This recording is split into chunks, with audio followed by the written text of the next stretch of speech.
today I'm going to show you how I make bath bombs. Learning how to make bath bombs was a lengthy process. It took me at least 6 months of experimenting and lots of flops and lots of failures.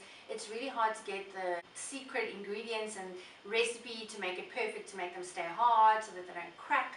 And I realized after all this experimenting that there's 3 really important things that you need to have. Number 1 is the correct ingredients.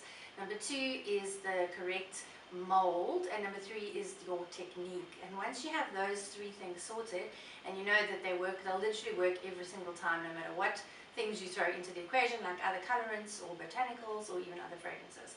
So I'm going to show you how we do it.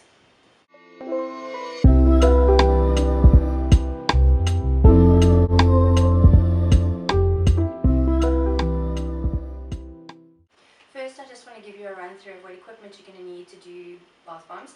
Literally everything you should have in your house. It's nothing complicated. I have a KitchenAid.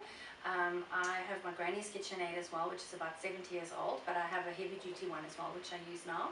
You can do it by hand, but it is a bit easier if you have something electronic to help you just with the extra volume of stuff. You need to have a mold. This is very important. I use a metal mold. I imported these from America, so for me they work the best. I've tried the plastic molds, they don't work as well as this. So that's my very important piece of equipment. You need a very heavy spoon. This is my granny's silver spoon that I use all the time for bath bombs. It's nice and heavy, and you'll see why it's important to have a nice heavy tablespoon to do that. And then obviously I have glitter. I have eco glitter that I use on my bath bombs. It's not a necessity, but it's a nice to have. And then obviously just a variety of bowls and jugs and things like that. Just normal kitchen goods are fine. You don't need to get anything special for that. And that's it. So let's get started. So now I'm going to show you how we actually mix the bath bombs finally. So in this bowl I have my bicarbonate of soda and a couple of other dry ingredients that we use. And then I have my citric acid. Now bath bombs are basically a combination of bicarbonate of soda and citric acid. The one is an acid and the one is an alkali, and when they mix together in the water, in the bomb, they actually start to fizz. They cause a chemical reaction which makes a fizz, and that's why you have a bath bomb. So what I do is put the citric acid into the bicarbonate. In here I also have some colorants as well. I've obviously made pink bath bombs today because obviously pink is my favorite color. And we are going to do that, and then we're going to mix them together.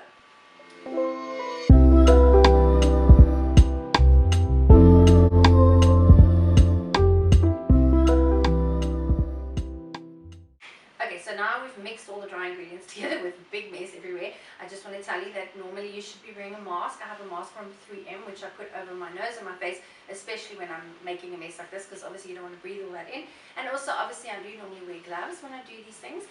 I just find that for me to make bath bombs with gloves on is quite hard. So I do have my alcohol over there, which I sterilize my hands with constantly. So now we are going to add the liquid part to the bath bombs and mix that in. I'm just going to put the shield back on again. Not that it helps that much, but it's better than messing everywhere. So in here is my fragrance oils, and I actually had a bit of a happy accident with fragrance oils. I was mixing my 2 oils that I use for my pink chiffon fragrance for my shampoo and my conditioner, and I used strawberry instead of another one, and it made the most amazing fragrance. It smells like candy floss. So I thought I'm going to try and make some bath bombs out of that. So now we are going to add the liquid part to the bath bombs and mix that in.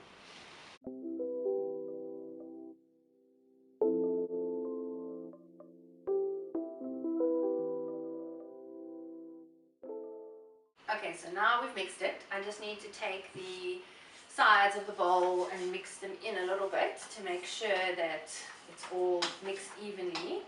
So I'll just do that a bit. Smells amazing. Okay, and then we're gonna lower it.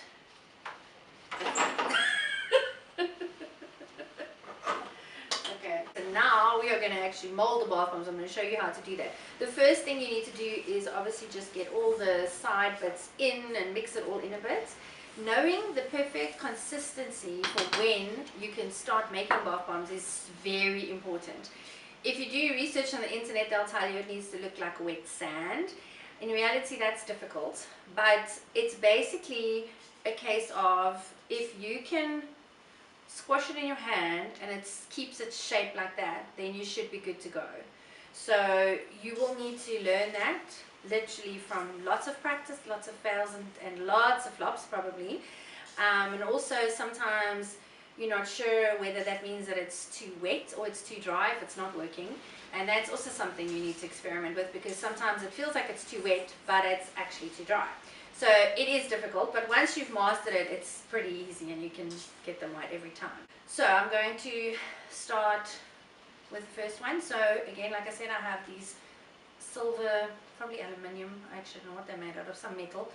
I always scoop up in the one half, and then I just press a little bit with my finger. I gently scoop the other half, so you can kind of overfill it a bit. And then I'll go in again just with the one and mount it up a little bit and push them together. Now, the big trick with this is not to push too hard. Never twist them together. Never put them in between your palms and squeeze them together with all your might, because that's not going to work either. You need to just use the strength of your fingers, and you need to make sure you always keep your two halves together. Never let them come apart, obviously. So I just squeeze with my fingers, clean off the excess. Sometimes you might want to make the bomb with absolutely no line like that. I don't worry about that. I'm not a perfectionist. So then the very important step is, this is like a suction. Nothing is going to break apart, but you need to get this mold off without damaging the bomb. So what you need to do is break the seal. To do that, you need to hit it with a spoon to break that sort of suction that the metal has on the bomb, because obviously the bomb is slightly wet still. So now you're going to take it, hold it, make sure you don't let go of the hold. You're going to tap it a few times gently just to release the pressure of the suction inside. Flip it over, do the same on the other side. Then you're going to gently pinch. So you are not going to pinch together, you're going to pinch up. So you are going to pinch it between your fingers and pull it up. And obviously the bottom mustn't come with the top. And then turn it over as well, gently. Pinch again, and there we go. You have a perfect bath bomb. Obviously when you put it down, you need to make sure you don't put it down so that it's like that with the two halves separately, so they can fall open. You must always make sure you put it down on top of each other, so gravity helps it to stay together, and it is pretty stable. You shouldn't have a problem. I use bubble wrap on the bottom so that it doesn't make like an indentation in the bottom of my bomb, but I also use the bubble wrap inside out so that you don't get the little bubbles in your bomb, because sometimes you can have like the indent of the bubble wrap in your bomb as well. But there we go, that's one done. And now we can carry on with the rest. So now I'm just going to put some glitter on the top of them. I spray this with like it's 100% or 99% pure alcohol, so it's got no water in it. If you use vodka or something like that, which some people recommend, that's like 45% alcohol, which means the rest of it is water, and that will make your bath bombs fizz. So mine is like 99% pure alcohol. It just helps to stick the glitter onto the bath bombs. You can also put the glitter in the mold like this before you mold them if you want as well. That is sometimes a little bit easier.